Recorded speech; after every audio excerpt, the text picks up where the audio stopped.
আসসালামু আলাইকুম। আপনারা সবাই কেমন আছেন? আশা করি আল্লাহর রহমতে ভালো আছেন। আমিও ভালো আছি। তো আজকে যা রান্না করছি তা আপনাদের সাথে শেয়ার করছি। খাসির গোশ রান্না করতেছি মাটির চুলায়। আসলে মাটির চুলায় খাইতে অনেক মজাই লাগে, তাই আর কি মাটির চুলায় রান্না করি। তো এদিকে প্যানটা বসাই দিছি, এলাচ, দারচিনি, তেজপাতা দিলাম। পোলাও রান্না করব।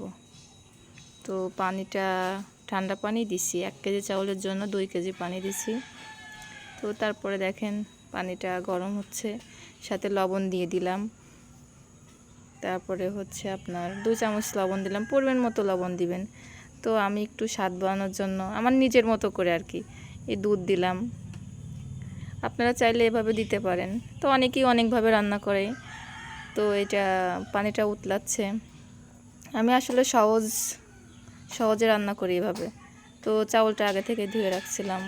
তো চাউল দেওয়ার পরে নাড়াচাড়া করতেছি। তো নাড়াচাড়া করার পরে হয়ে আসছে প্রায়। তো একটু ঘি দিই, 1 চামচ মতো ঘি অ্যাড করলাম। তারপরে দেখেন এই রকম লুকটা আসছে। তো সব শেষ, রান্না আমার কমপ্লিট, এখন খাবো। তো দেখেন বন্ধুরা কেমন হয়েছে, কমেন্টে জানায়েন কিন্তু।